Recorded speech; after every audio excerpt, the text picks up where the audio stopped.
Hoy, con Menuda Tierra, me he venido hasta el norte de España, el País Vasco, muy cerca de Bilbao, para ver qué hace Iker y Asier, unos viticultores y ganaderos ecológicos muy especiales.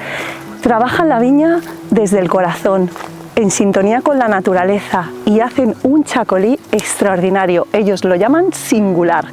Vamos a descubrir por qué es eso.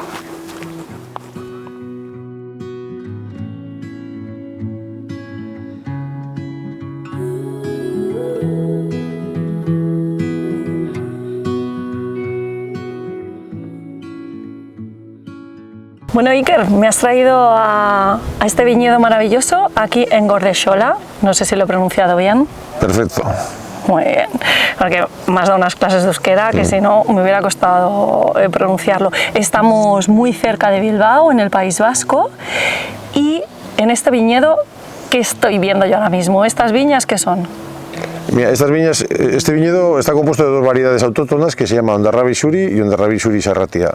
La diferencia que tienen es que una hace más ramaje y más follaje que la otra, y es de racimo más cerrado una que la otra, pero prácticamente no tiene mucha mayor diferencia. Y bueno, son una combinación de uvas que se utilizan, son las más frecuentes que se utilizan para elaborar los chacolís. Porque estamos en una zona típica de elaboración de chacolí. Eso es, estamos en Vizcaya, rayando con la frontera de Álava, pero bueno, en sí, ya sea chacolí de Vizcaya o sea chacolí de Álava, las variedades que utilizamos vienen siendo las mismas. Tienes elaboración de chacolí. ¿Cómo te metes? ¿Desde siempre has tenido viñedo? ¿Cómo te metes en esto? Cuéntame un poco de dónde vienes y dónde estamos ahora mismo. Bueno, es que tenemos todos la tendencia un poquito, pues por falta de conocimiento, no vamos a decir por ignorancia, porque una cosa es ser ignorante y otra cosa es no conocer, ¿no? Y bueno, pues es lo mismo, pero no es lo mismo. En un caserío siempre se ha sido multidisciplinar, no ha habido una especialización jamás. Se han tenido ovejas, se han tenido vacas, se han tenido cabras, se han tenido caballos, se han cultivado cereales, se han cultivado frutales, se han tenido viñedos, se ha practicado la artesanía, la carpintería. ¿Qué ocurre? Pues que ahora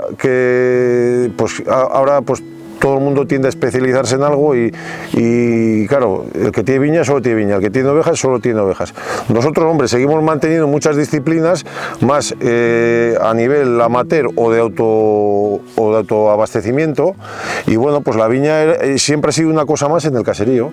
Ha habido gente que el año que ha tenido uva ha hecho chacolí y el año que ha tenido poca uva pues se ha comido la uva, y bueno, pues normalmente los caseríos siempre se ha hecho, sobre todo en esta comarca, sidra y chacolí se ha elaborado en todos los caseríos. ¿Tu familia hacía chacolí? Pues mis abuelos y mis antepasados hacían chacolí, hacían sidra. Sí, sí. Y mi padre. Desde pequeño, eso quería tu padre, por ejemplo, que es lo más cercano, los abuelos, ¿no? ¿Desde pequeño has querido dedicarte al campo? No especialmente. Tú has nacido en un entorno y bueno, pues luego las circunstancias y el temporal del mar pues te ha ido llevando las olas a un lado o hacia otro. Yo en un principio pues no es algo vocacional tampoco, es la vida que te ha ido llevando de un sitio a otro y dices, pues bueno, esto parece que me gusta y aquí me quedo. Empezaste a estudiar otra cosa. Entiendo. Sí, bueno, pues y de pronto acabaste aquí, de vuelta a casa, ¿no? Pues como todo el mundo ahora, ¿no? Por suerte o por desgracia, pues todo el mundo tiene acceso a la educación y bueno, pues todo el mundo estudia y bueno, pues sí, estudiamos algo pero bueno, a mí lo que más me convenció ya cuando cogí una edad ya, me empezó a gustar mucho más que de niño el oficio este. Lo empecé a entender. Y decides. Desde que empiezas con el viñedo, con este viñedo, ¿cuántos años tiene? Este viñedo se empezó a plantar en el 2000 y se terminó de plantar en el 2008. Tiene 4 fases este viñedo. Pero bueno, el 90% del viñedo está plantado en el 2002. En el 2002, cuando plantas el viñedo, ¿decides que vas a hacer viticultura ecológica? Eso lo tenía decidido antes de plantarlo, no después. Ya lo tenía decidido porque estas tierras las dedicaba para pastorear las ovejas y como pasto para el ganado, y ya las tenía convertidas en ecológico. Y cuando decidí diversificar un poquito junto con mi hermano Asier, que somos los dos socios en esto, pues bueno, tomamos la decisión de plantar algo de viñedo y decidimos plantar 2 hectáreas. Y la decisión era plantarlo en ecológico, cuando todo el mundo nos lo quería quitar de la cabeza porque decían que aquí con este clima, con esta pluviometría, que iba a ser imposible. Bueno, pues yo ya me preocupé de investigar un poquito y de aprender algo de viticultura, y bueno, pues dimos el paso de hacerlo en ecológico, y si por circunstancias la experiencia no hubiese sido positiva, pues la decisión era pues arrancar la viña y seguir con los pastos para el ganado. O sea, tampoco no había un plan B. O sea, si funciona en ecológico, bien; si no funciona en ecológico, pues nos seguimos con nuestras ovejas. Bueno, y desde el 2002 hasta la fecha que nos encontramos ha pasado tiempo, sí, y ha funcionado en ecológico. Sí. Que eso es un buen mensaje para lanzar a todo el viticultor que se quiera adentrar en la viticultura ecológica, que se lance, que pruebe, y que los resultados, tú en tu caso, en un sitio extremo, ¿no?, en un sitio en el que te decían que no ibas a lograrlo, lo has conseguido. Has dicho algo que bueno, que ya lo has explicado al principio, que haces como una ganadería y viticultura integrada, es decir, tienes las ovejas aquí también con la viña. ¿Para qué te sirven las ovejas a ti tenerlas en la viña? Pues mira, las ovejas hacen varias labores en el viñedo. Por un lado, te mantienen la cubierta a raya, o sea, te mantienen limpio de vegetación el suelo. Cuando hablamos de cubierta, por si alguien que nos está viendo no sabe lo que es eso, igual que has dicho, la cubierta vegetal, cepas, es lo que hay ahora mismo aquí, en este viñedo que estamos viendo en el suelo, que hay como un césped. Sí. ¿Que esto está plantado, este césped? No. Esto es lo que es la hierba natural, la pradera natural que sale en estos suelos. ¿Y las ovejas te ayudan a mantenerlo? Sí, claro. Además, este pasto les encanta a los animales. Sí. O sea, que hacen de cortacésped, digamos. Sí, bueno, ellas limpian la cubierta, o sea, hacen el pasto, y luego abonan algo también, porque ellas cagotean por aquí. Luego la anolina que desprenden con las lluvias también quedan en el campo, y claro, eso es comida para los microorganismos del suelo. Y claro, luego masajean con sus pezuñas el suelo, o sea, hacen muchísimas cosas. Luego los dientes de los animales tienen también bacterias que son beneficiosas para el suelo. O sea, una oveja en la viña, bueno, de hecho hay escritos antiguos de los romanos que decían que era un regalo de los dioses la oveja en el viñedo. No me lo han desarrollado, pero bueno, supongo que sería por todas esas cosas, entre otras. ¿Será por eso a lo mejor que la tapa de queso y vino no viene porque el vino era de mala calidad o la tapa, sino porque hacía muy buena combinación en el campo, a lo mejor, como algo poético? Hombre, no sé si como poesía, pero sí que es cierto que en cualquier cultura campesina la oveja y la uva está presente, y el queso y el vino también. O sea, es algo muy extendido. Sí. Muy típico de nuestra cocina tradicional, además, también. Sí, pero a nivel europeo también, obviamente, que viene de mucho más allá, o sea, de tradición europeo y mucho más abajo también. Claro. Has dicho abonan. ¿Qué más haces tú para obtener esas uvas, que entiendo que ya se han recogido de este viñedo que estoy viendo? ¿Qué más haces tú para producir en ecológico tus uvas para hacer tu chacolí? Pues mira, hay que intervenir. ¿Qué gestión haces? En la viña hay que hacer 4 o 5 labores anuales, y hay que hacerlas en su momento, que es por un lado es la poda, luego elegir los racimos, luego enfilarlos en los alambres para que estén bien ventiladas las plantas, y bien sujetas en estos alambres. Y bueno, pues poco más, porque coger la uva en su tiempo, cuando esté en su momento óptimo de maduración, y bueno, pues observar mucho de cómo van las cosas, porque al final la tierra va trabajando ella, y el tiempo y los días y los meses van haciendo su labor. Tú tienes que estar un poco ahí de guardián. ¿Añades abono? No, ninguno. No pones absolutamente nada. Si pusieras más, ¿obtendrías más producción? Si abonaría, dices. Sí, claro, pero... O sea, si pusieras más, aparte del que ponen tus ovejas, sin que tú lo apliques. Sí, pero es un problema añadido.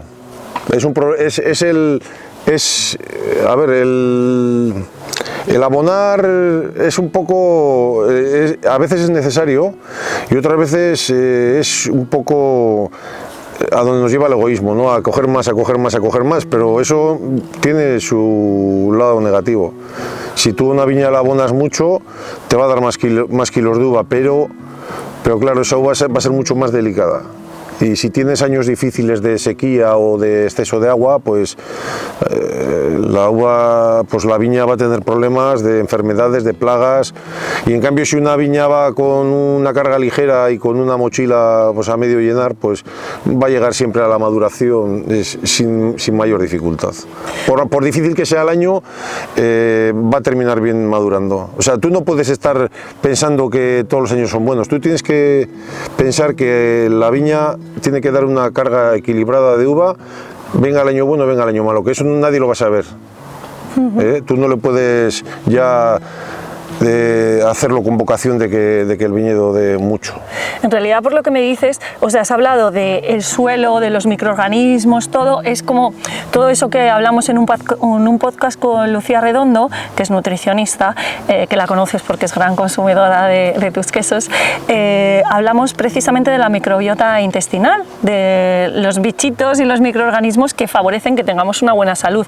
Tú me estás hablando de la buena salud.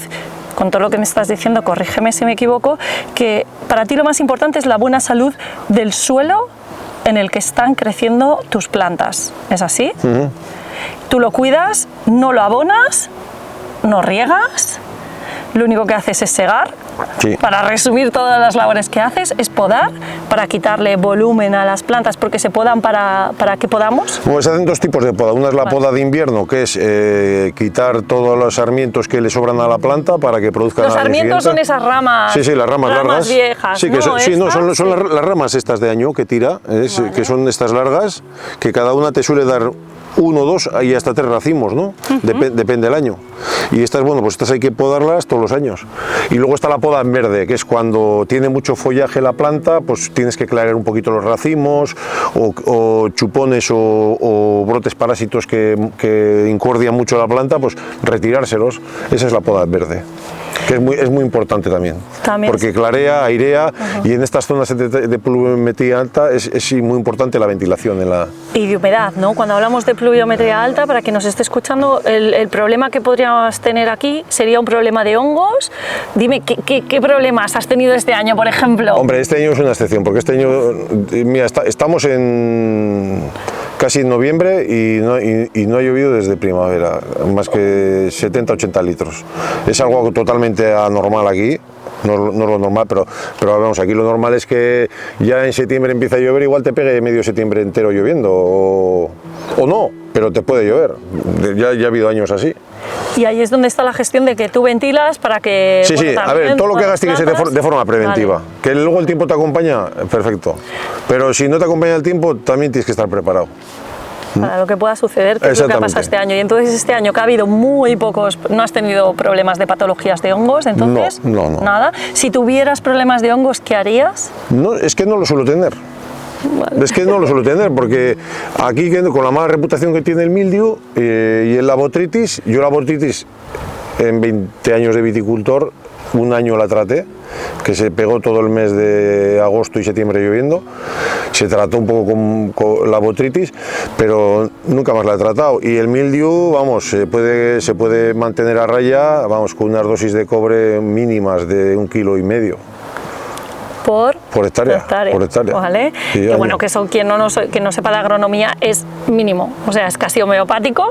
Y igual que si pusiéramos azufre, lo digo porque hay veces que la gente que nos está viendo a lo mejor no sabe qué es una viña ecológica y qué diferencia hay con la convencional, y entonces cuando nos oyen decir tratamientos, ¿no? se alteran, y estamos hablando de alguien que apenas hace tratamientos nada y que lo hace en caso extremo de que se te va a pudrir toda la producción y que tienes que tratar, ¿no? Vale, pero cuando llegas a esos extremos de que se me va a pudrir la producción, de que está la cosa ya muy mal, ya no hay tiempo de dar un volantazo, ya no hay tiempo de dar... O sea, eso, si el viticultor que llega a eso es porque está haciendo las cosas mal desde el principio. Luego también hay otro factor a tener muy en cuenta a la hora de hacer viticultura, a la hora de hacer ganadería, me da igual, a la hora de cualquier disciplina agraria, la importancia que tiene la elección de los terrenos donde vas a desarrollar la actividad. O sea, uno porque tenga una tierra, una parcela y diga, yo es que mi ilusión, mi vocación es la viticultura, le digo, pero si es que esa parcela donde está ubicada, ahí no se puede hacer viticultura, por las condiciones del suelo, por la exposición, por la ubicación. Y claro, pues si queremos plantar viña donde no se da, mira, eso es algo que los paisanos y los antepasados nuestros lo tenían muy claro. O sea, en cuanto veían una tierra o una parcela ya sabían allí lo que se podía poner, porque culturalmente lo habían mamado. Y claro, la viña, como todo, necesita su espacio, su localización, su exposición de sol, sus vientos, para que luego esa fruta que se da en la viña madure sin enfermedades, sin plagas y con el menor coste posible. Y eso es un tema muy importante, no solamente es tratar o no tratar o cambio un producto por otro, no, elige bien la ubicación del viñedo y luego hazlo bien también, evidentemente. Eso es un buen viticultor ecológico y un buen ganadero ecológico y un buen agricultor ecológico, ¿no? Que a veces pensamos que la agricultura ecológica o la ganadería lo que hace es sustituir, y no, existen un claro ejemplo eres tú, que por eso nos hemos venido hasta aquí, de gente concienciada y que sabe que se pueden hacer las cosas de otra manera. Te escucho y me quedo embobada porque me encanta todo lo que dices, obviamente. Los racimos, has dicho, tenemos unos racimos más apretados, ¿no? Has dicho la densidad, unos racimos más apretados, otros menos. ¿Cuándo los coges y cómo se cogen? Porque no hemos explicado, a lo mejor a alguien que nos está viendo, hemos dicho que esto está en unos alambres. No hemos explicado qué es esto de alambres. Sí, bueno, esto técnicamente... Claro, están por el suelo, ¿no? Y esto técnicamente, o para que alguien sepa cuando ve esto, ¿para qué es, no? Sí, mira, hay tres tipos de conducción de viñedo. O sea, lo más extendido es en vaso, que es en el suelo sin nada. O sea, son cepas que van creciendo hacia arriba con el tiempo y bueno, se les deja unos sarmientos libres, ¿no? Lo que es la cepa en vaso. Luego como unos arbolitos en el suelo con los sarmientos que tú dices tirados por el suelo, ¿no? Como esparcidos. Luego está el emparrado alto, que se ve mucho en Galicia, que es en altura con lo que se ve en las terrazas de los caseríos y así, en alto. Y luego está esto que caben, para explicar, o sea, lo típico de una parra que tienes en casa para que te dé sombra en verano y que caigan los racimos, así estén libres al aire cayendo y los cogemos de ahí directamente, ¿no? Ese tipo de poda se hace mucho también en la zona de Guipúzcoa, en la zona del Chacolí de Guetaria. Aquí también se hace algo, pero muy poquito. Y luego está la espaldera, que es lo más extendido y lo más cómodo, porque tampoco te tienes que agachar mucho para podarlas y bueno, es más cómodo para trabajarla. Y es una conformación de la planta muy sana y muy ventilada para que la uva pues le dé el aire por todos lados, que es uno de los aliados y también para que le dé el sol, ¿no? Y para que le dé el sol a las hojas y también para que le dé a los racimos para que cojan ese... Sí, bueno, ese sol nos lo da un poquito luego la ubicación que le damos al viñedo, ¿eh? Muy bien. La ubicación que le demos al viñedo también, la orientación, más que la ubicación, la orientación que le demos hacia el sol. ¿Estas también. Viñas están orientadas entonces? Norte-sur. Norte-sur. Sí, que es la orientación óptima, porque le empieza dando el sol de la mañana por el este y termina por el oeste a la tarde, o sea, tiene sol todo el día. Y entonces los racimos y al mediodía, que es cuando más castiga el sol, pues está protegida por la sombra del follaje, está protegida la uva. ¿Y los racimos cómo los cogéis? ¿Con máquina? Porque hay unas máquinas que entran en las espalderas, la gente cuando oye espaldera, a lo mejor si sabe un poco de viticultura, se piensa que aquí se cosecha con máquina. No, aquí se coge todo en cajitas son cajitas de 9 kilos de plástico, unas cajitas pequeñitas que se recoge manualmente la uva con tijera y bueno, pues de aquí a la bodega que está ahí mismo, aquí al pie del viñedo. A pie del viñedo. Sí. algo que has dicho muy interesante para tener en cuenta es la observación. Has dicho la observación y yo justo pensaba, tu casa, tú vives aquí, por lo tanto, desde la cama casi cuando te levantas lo primero que ves es el viñedo y tu ganado, ¿no? Sí, sí, muchos días además sales según te despiertas, prácticamente en calzoncillos, a veces a observar, ¿no? Que si ha helado esta noche o... Para controlar. Sí, sí, sí. Vale. O sea, una agricultura comprometida con el planeta y sobre todo tú con lo que estás produciendo. Bueno, los agricultores y los ganaderos todos, al final no desconectamos. Nosotros para esto no es un trabajo, es más que un trabajo. Porque claro, depende cómo se encuentre tu viñedo, tus animales, pues depende todo el año y al final lo conviertes en algo obsesivo, ¿no? Es algo con lo que estás... Un estilo de vida, diríamos, sí, más que obsesivo, sí, bueno, un estilo de vida. No, lo es, Muchos pagamos por tener un estilo de vida más natural y otros vivís ya en la naturaleza. Bueno, pues nosotros también a veces echamos de menos en no poder desconectar un poco, pues no se te quita de la cabeza, ¿no? Marchas 4 días por ahí, si es que marchas, que no solemos marchar, y claro, estás pendiente del teléfono, oye, ¿qué tal le ha quedado esto? Mírame la barrera aquella que el otro día entró un jabalí y la abrió. Las ovejas de no sé dónde, ¿cómo están? Sí, estás... Es divertido, es entretenido. Bueno. Estás entretenido. Y que algún problema que hayas tenido aquí, porque estoy intentando sacar algún tipo de problema, pero como todo me dices que no, porque lo haces las cosas muy bien, lo tengo claro, pero algún tipo de problema que hayas podido tener a lo largo de tus 20 años de trayectoria. Solamente la burocracia. Es el mayor problema que tenemos.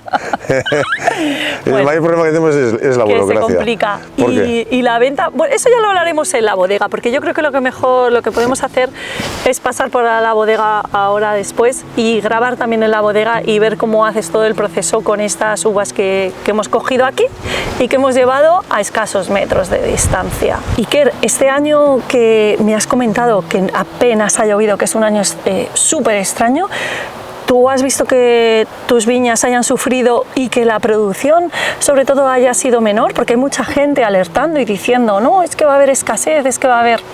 ¿Tú en tu caso ha sucedido así? Pues este año ha sido un año muy, muy especial. Llovió muy bien en invierno y la primavera empezó bien. Los suelos estaban bien, con buenas reservas de agua y la viña brotó muy bien en primavera, pero de primavera prácticamente hasta finales de octubre que estamos, aquí habrán llovido 60-70 litros de agua y sí que es cierto que la viña a ver, le ha afectado un poquito en la hoja, que ha sufrido temperaturas muy altas, incluso de 40 grados, es algo aquí muy poco común. Y vamos, son muchos meses sin llover y claro, el suelo, la tierra, pues a partir de finales de julio se empezó a notar especialmente la sequía aquí. Pero bueno, la viña concretamente es una planta que tiene una raíz muy profunda, un desarrollo radicular muy largo y claro, una viña ya con 20 años, prácticamente lo que es a nivel de nutrientes del suelo, pues bueno, no tiene ningún problema en mantenerse con eso. Sí le afecta un poquito más a la hoja. Y este año lo que han hecho el sol y el calor lo que ha hecho es adelantar mucho la cosecha. ¿A cuándo la habéis adelantado? ¿Cuánto Pues prácticamente entre 4 semanas se ha adelantado. Un mes estamos hablando de Sí. Normalmente siempre se vendimia del 1 al 10 de octubre y este año ha habido que vendimiar el día 16 de octubre. ¿De septiembre? Uy, perdón, de septiembre, eso es, de septiembre. ¿Y en la hoja, cuando dices que le afecta a la hoja, a qué te refieres? ¿Que sale menos, que se quema? Hombre, la hoja es la que termina de moldear la maduración, la que fija a la uva la calidad final que necesita para hacer una buena vinificación, la que hace la fotosíntesis y bueno, pues cuanto más sana esté la hoja, pues mejor es la maduración. Y bueno, pues ha sufrido un poquito por los días estos de elevadas temperaturas. Pero bueno, en sí la viña, este año no ha sido un año de mala cosecha por sequía, todo lo contrario, ha sido un año de una cosecha bastante buena. Y la uva, suelen decir que cuando le da mucho el sol o hace mucho calor, sube mucho el azúcar. Bueno, sube, sí, porque lo que hace es las horas de sol aceleran la maduración de la uva. Por lo tanto, lo único que hay que hacer es cosechar antes, ¿no?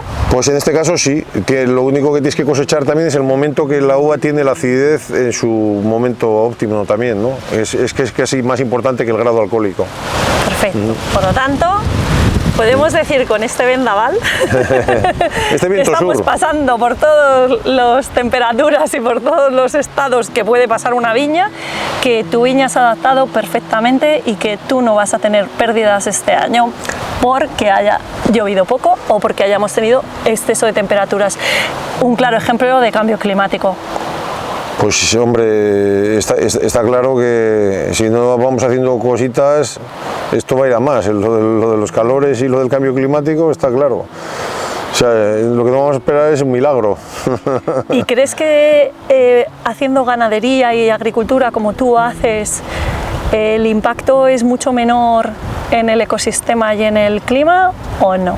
Hombre, evidentemente, si tú no utilizas nitratos, no utilizas agentes químicos que intoxican los acuíferos y vas contribuyendo de esa manera y vas fijando carbono en tus terrenos y no vas dejando contaminación por donde pasas, pues evidentemente estás aportando algo.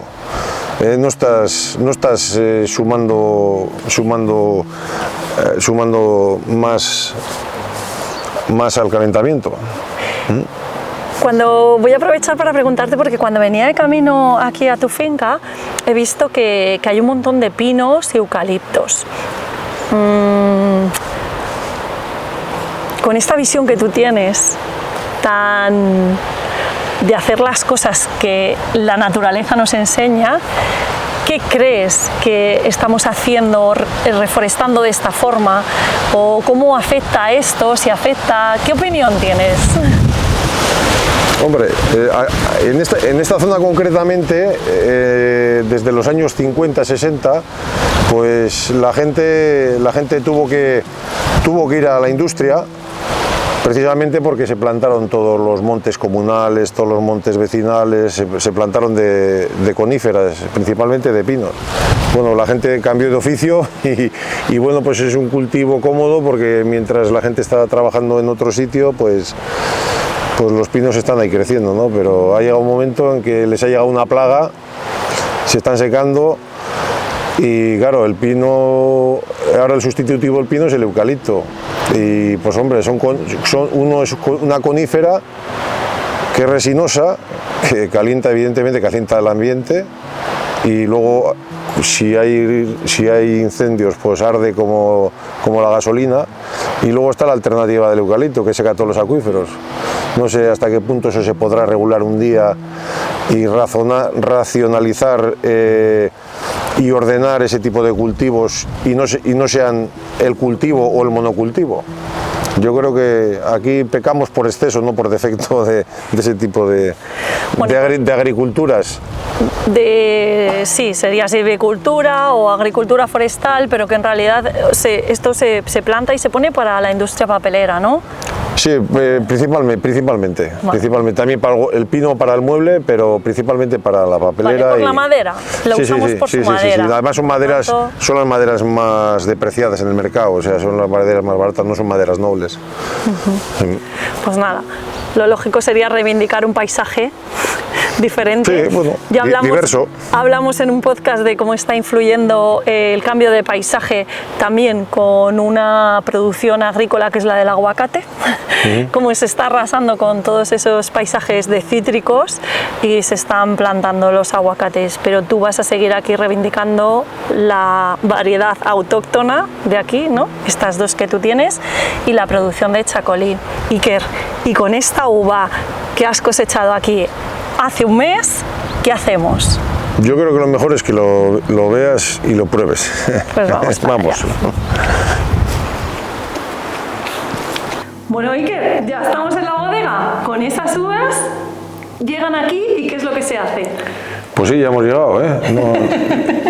Hemos tardado 2 segundos. Pues bueno, lo primero que se hace con la uva es se despalilla, se prensa y va directamente al depósito. Se tiene aproximadamente unas 24 horas en un depósito decantando, luego se le sacan lo que es las heces o los fangos y ya al de unas horas se pone a fermentar con un pie de cuba que se le siembra. Bueno, has dicho un montón de palabras técnicas.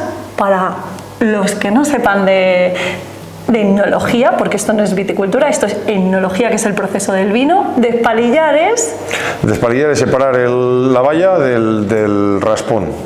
Las uvas de la ramita, como nos vienen, del racimo, como nos vienen a nosotros, muy bien. Y luego, quitar del depósito los fangos es todo lo que se produce así como sólido, ¿no? Claro. Que al triturar, tú trituras con el pellejo, con las semillitas, con todo se tritura. No se llega a triturar. Lo que se hace es, se separa, es una máquina que se le llama despalilladora, y lo que se hace es luego, las bayas van por un lado, o la pasta, se le llama pasta porque son las bayas ya un poquito rotas con todo su zumo, van por un lado y los raspones van por otro. Pues bueno, pues la pasta se prensa, de ahí sale el mosto, y claro, todo ese mosto pues tiene muchas impurezas, tiene que es lo que al precipitar durante esas horas pues queda en el fondo. Lo que hacemos es como que repose para separar la parte más líquida de la parte sólida que puede quedar, en vez de pasarlo por un filtro, ¿no? Sí, exactamente. Pues lo que hacemos es eso,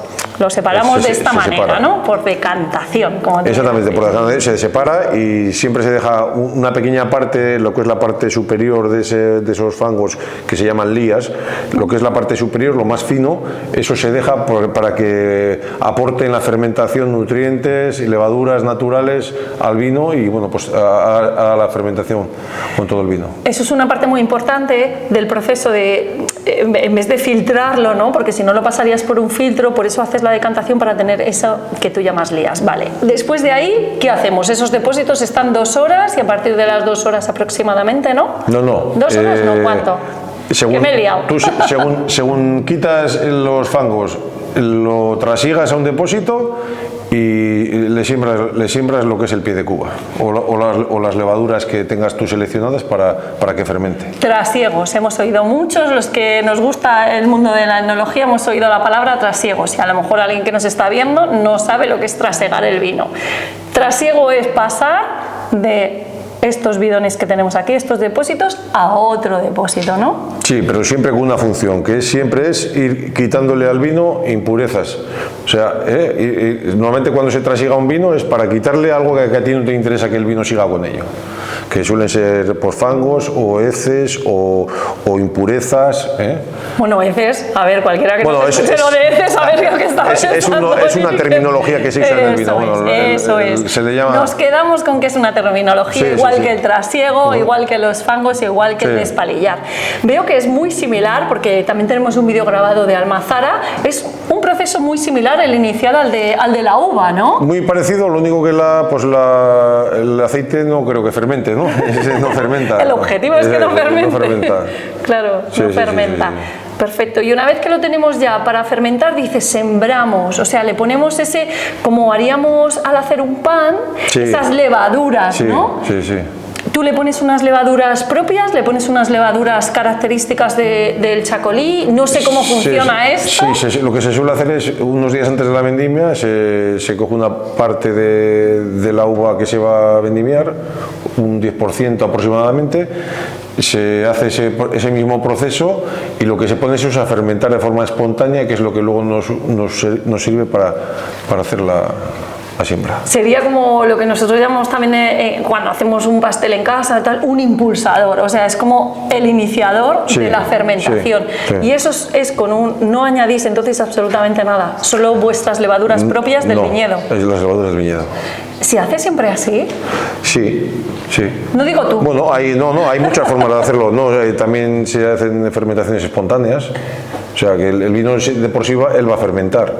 Lo que pasa es que sí que es interesante conseguir que en unos tiempos se den los procesos. Pero bueno, se puede hacer de muchas maneras. Pero también lo que yo quería decir es, por ejemplo, en convencional hay gente que lo hace así y en ecológico, y hay gente que lo que añade son levaduras que ya vienen de fuera y que inician la fermentación también. Sí, y también hay levaduras secas propias que tú puedes seleccionar de tu propio viñedo. Las hay comerciales, las hay con sabor a tutti frutti, las hay neutras que no le aportan al vino absolutamente nada más que arranque a fermentar. O sea, eso es un mundo. ¿Y tú por qué eliges hacerlo con las tuyas propias y en fresco? Pues principalmente nosotros lo que vamos buscando son vinos con identidad. Y claro, un vino con identidad, lo que no quiero es aportarle nada que no lo tenga el viñedo, nada que no tenga mi viñedo, para que el vino sea singular, sea distinto. Y bueno, lo que vamos buscando es eso, pues un vino nuestro, un vino que cuando la gente lo pruebe dices, joder, este vino, ¿por qué es diferente a los demás? Pues bueno, entre otras cosas porque es único.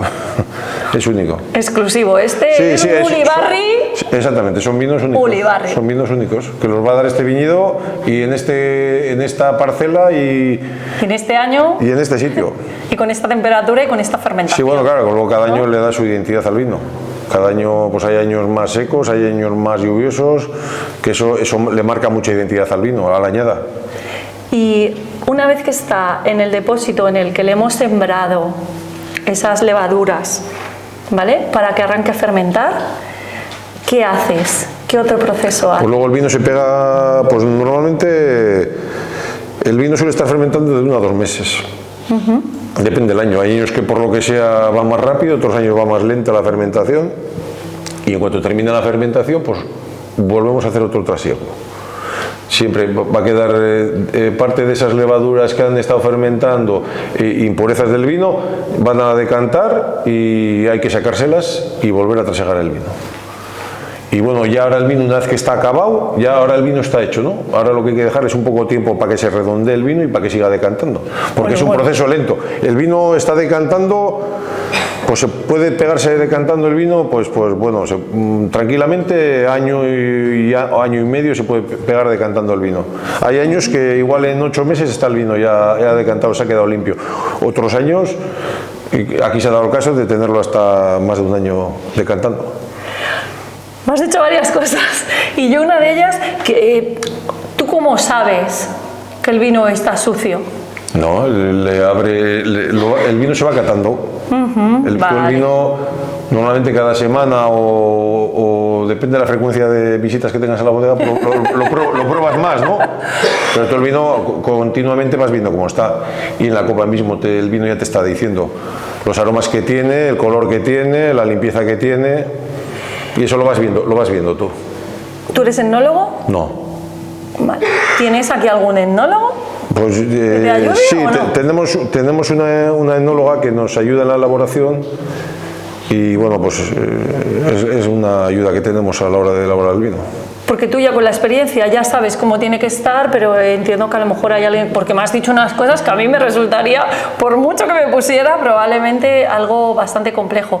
En todo lo que me estás explicando, tanto en la viña como aquí, veo que es muy importante la observación. Y yo estoy observando que veo números en todos estos depósitos que hay ahí. Y veo también unos trocitos de marcas, ¿no? Como de una cinta negra pegado. Todo esto entiendo que tiene un significado. Ya veo que es el 1, 2 y 3 y 4 de los depósitos, ¿no? Y se escribe también, hay como escrito aquí cosas de 3000, 2020, allí veo 2021, todo esto. ¿Qué haces? Pues mira, son reseñas normalmente que haces en los depósitos porque claro, esto hay que llevar un cuaderno de trazabilidad, cada vez que mueves un vino lo tienes que apuntar en los cuadernos y bueno, pues las referencias numéricas son precisamente para que esa trazabilidad pues bueno, esté contrastada y escrita.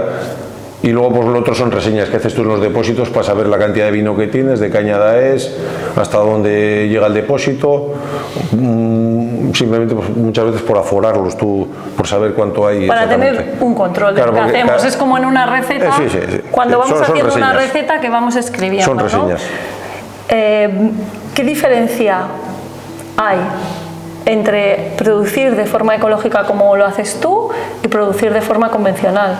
¿Lo sabes o no?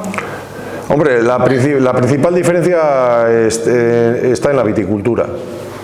en la viticultura, es la mayor diferencia. La base sería la materia prima que utilizamos. Principalmente, claro. Sin una materia prima ecológica no hay un vino ecológico, evidentemente. Hay que empezar por ahí. Claro. Pero bueno, yo creo que el mayor trabajo no es por quitarle mérito a nadie, ¿no? Porque todas las fases hasta la fase comercial tiene su mérito, ¿no? Que también hay que dársela. Porque hay que saber hacer un buen producto y luego saber venderlo a quien lo sabe apreciar. O sea, es todo un camino que tiene sus complicaciones en su fase, ¿no? Pero yo creo que el secreto está ahí fuera, en la viña. Claro, el secreto para ti está fuera de la viña. Realmente un proceso de fermentación no requeriría añadir sustancias, como sí que se le añaden, igual que para aclarar el vino también se añaden sustancias para que deposite antes, se añaden una serie de cosas que, bueno, estamos hablando de un vino más bien comercial tal vez, porque un vino de calidad no se va a meter nadie en estropear un buen vino, ¿no? Porque al final acabarías también estropeándolo y haciendo un vino como muy comercial, ¿no? Sí. Yo creo que Iker, lo mejor es que me des a probar. Sé que tienes dos etiquetas aquí de vino, una blanca y una negra. No sé qué significa eso, si me puedes decir. Pues significa que son dos tipos de chacolí, dos elaboraciones distintas. Ulibarri es un chacolí con un perfil más afrutado, criado en tanque de inoxidable, con una pequeña crianza sobre elías, que es moverle al vino esos sedimentos que tiene finos, que ennoblecen mucho al vino, le dan cuerpo, le dan mucha estructura. Y luego Archai sería otro vino que su base principal es el 80% aproximadamente de ese vino sería fermentado en barrica de roble francés de 500 litros. Otra pequeña parte sería lo que hacemos con el Ulibarri, una pequeña parte de Ulibarri lleva, y luego otra pequeña parte lleva una crianza pura de Elías. O sea, son tres elaboraciones. ¿Qué características podrías decir que hacen único a estos vinos que tú tienes? ¿Y tienes sulfitos? ¿Se le añaden sulfitos en el proceso? ¿No se le añaden? Sí. Sí, nosotros le añadimos un pequeño porcentaje de sulfitos al vino. Sí. Para conservarlo. Sí, ¿no? Bueno, el sulfuroso es un antioxidante que se utiliza mucho en los vinos. Sí.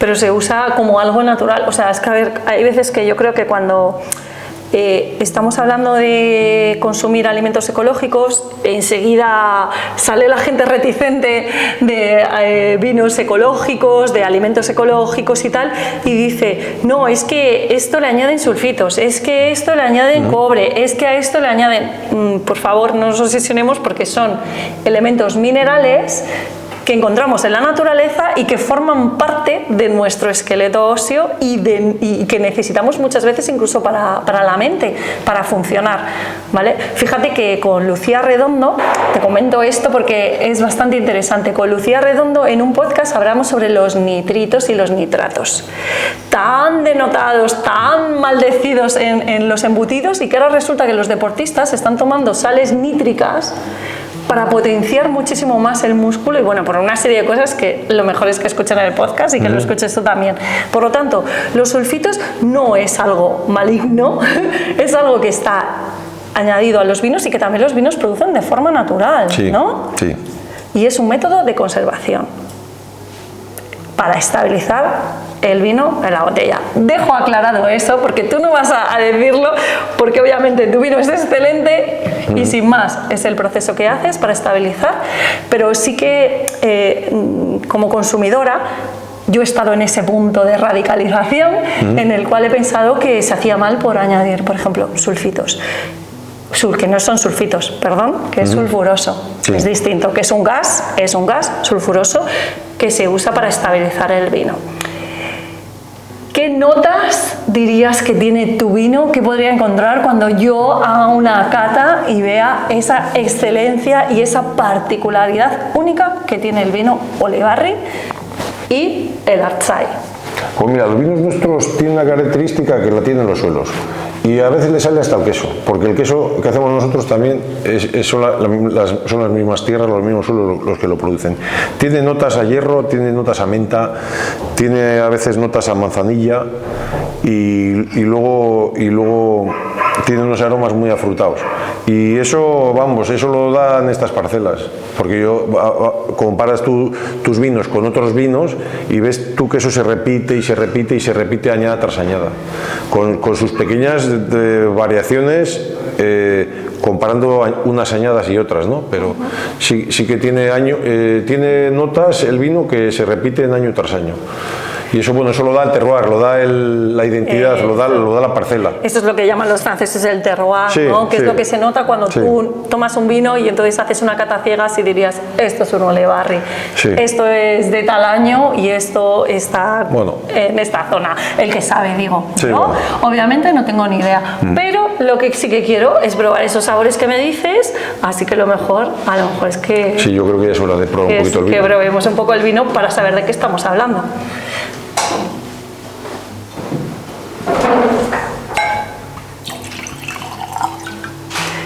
¿Cómo se tiene que beber tu vino, Iker? Pues primero lo que hay que hacer es observarlo, el color que tiene, a ver qué ribete deja en la copa, si tiene lágrima, luego acercarlo a la nariz, a copa parada, a ver qué nos aporta, qué aromas nos aporta el vino.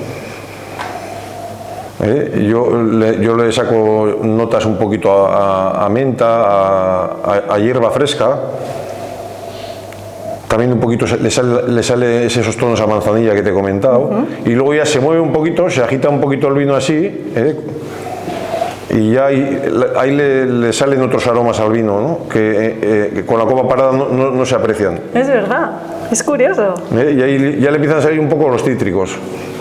Sí, ¿cómo cambia? Sí. Eso es lo que cuando decimos que hay que dejar que se ventile o que se airee el vino, ¿no? Sí, normalmente los vinos que llevan tiempo en botella o son vinos que tienen su tiempo, normalmente al oxigenarse se expresan más, o sea, necesitan un tiempo estar abiertos en la botella. Y bueno, pues luego ya pasamos a probarlo. Sigo tus pasos. Lo airamos un poquito en la boca también, en vez de tragarlo, y bueno, ahí ya vemos, y luego ya le damos el traguito, lo pasamos por la boca y vemos el sabor que nos va dejando. El efecto que hace en lengua, ¿no? Tiene notas un poco sedosas, como a melocotón, también le aflora un poquito el enebro, ese toque que tiene la ginebra, ¿no sabes? No soy bebedora de ginebra. Ya, bueno, pues tiene esas notas. Sí que puedo detectarlo. Y de todos modos, Iker, todo esto lo estamos contando para que uno sepa cómo se hace una cata y cómo tú determinas el sabor que tiene tu vino. Pero al final, por lo menos yo lo que me quedo es con la sensación que siento sin tener que buscar ese melocotón, sin tener que buscar ese enebro y sin tener que buscar esos cítricos. Porque al final, lo que veo más allá de esta copa es a Iker y Asier, veo ese campo donde hemos estado, ese viñedo, esas ovejas, esos perros y sobre todo el cariño y atención que hay detrás de esta copa. Yo creo que lo mejor es que brindemos por tu trabajo y no te he preguntado, Iker.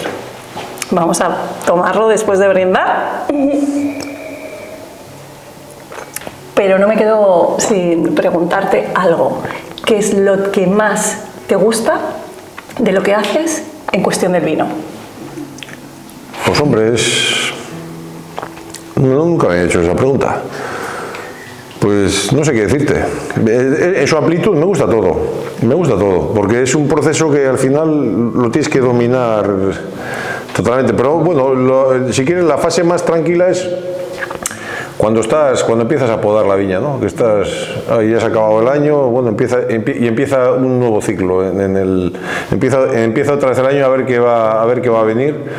Aunque realmente lo que más disfrutas es cuando terminas el momento culmen es el día de la vendimia, cuando has prensado toda la uva y te espatarras en la cama, que estás doblado del trabajo de la vendimia. Ese es el momento y dices, ya lo he metido toda la bodega y todo el trabajo del año y ya está, a ver, ya está hecho y está ordenado. A lo mejor me equivoco, pero por lo que me dices creo que te apasiona todo lo que haces, sí, y por lo tanto pones el colofón de un cierre de proceso, sí, que va con un descanso y luego un inicio de ciclo. Eso es. Has acabado bien el año y luego empiezas otra vez. Bueno, acabes como acabes el año, porque hay años que son mejores que otros, ¿no? Pero bueno, más o menos todos los años son buenos. Si has terminado, has hecho la vendimia, es buen año. Siempre. El vino buenísimo, ahora hay que venderlo. Como tú decías, algo que es bastante importante, que a la hora de producir, a lo mejor tenemos muy buena voluntad, lo hacemos muy bien, somos excelentes agricultores, ganaderos y viticultores y etnólogos, y luego llega el momento de venderlo. ¿Cómo vendéis este vino? ¿Dónde lo vendéis? ¿Puedo comprarte directamente? Sí. Directamente en ferias y mercados, en casa, alguna enoteca de la comarca también nos vende y bueno, pues también se exporta una pequeña parte. Bueno, pues más o menos todos los años se ha vendido la producción. Unos años antes, otros ha costado más. Pero bueno, como hacemos un volumen pequeño de producción, nunca ha habido mayor dificultad para venderlo. ¿Cuántos litros sale? ¿La superficie del viñedo cuánto era? Que no la recuerdo. 2 hectáreas. 2 hectáreas. ¿Y en 2 hectáreas cuántas botellas de vino? Pues depende del año. Es muy volátil. Aproximadamente. Muy volátil. Pues hagamos una media. Pueden salir entre 8 o 10.000 botellas, depende del año. 8 o 10.000 botellas. Sí. Estamos hablando de una producción pequeña. Sí. Pequeña, sí, artesana, sí, y con singularidad, que me quedo con esa palabra, singular. ¿Crees que como consumidor, como consumidora, deberías saber algo más cuando compro tu botella de vino? Si la meto en la nevera, no la meto en la nevera, si la dejo en algún sitio, ¿cómo debo bebérmelo? Hombre, una botella de vino es recomendable tenerlo siempre en un sitio fresco, que no haya, que la temperatura que no sea variable, que sea constante. A poder ser por debajo de los 12 grados, mejor. O 14 también, si es para conservarla. Y bueno, pues si es para consumo rápido, no importa porque esté en la nevera, pero vamos, que no conviene tenerla mucho tiempo. ¿La guardaría en la nevera? ¿Este vino se consume frío? Sí, el chacolí, sí, entre 8 y 10 grados es suficiente, tampoco más frío. Vale, 8 o 10 grados ya, sí, pero estamos hablando también de tenerlo en la nevera. Sí, no, perfectamente, la nevera está bien para consumirlo. Te pregunto todas estas cosas porque a veces se puede decir que un vino no es bueno o no me gusta o me gusta, pero no lo hemos consumido de la forma adecuada. Y esto es como una buena receta. Si no la preparas con los pasos, si pones lo último la cebolla en vez de lo primero, a lo mejor te va a salir otra cosa distinta a la que esperabas. No mala, ni peor, solo distinta. Me quedo con la copa, Iker, de vino y seguimos bebiendo. Muchísimas gracias por tu trabajo, por todo lo que haces y sobre todo por crear cosas singulares. Muy bien, muchas gracias. Salud.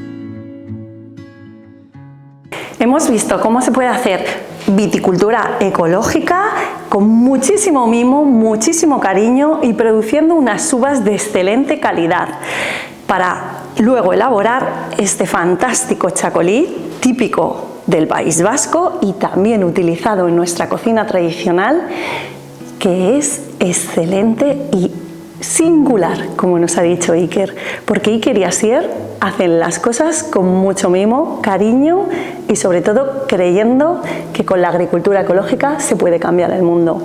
Nos vemos en el siguiente programa.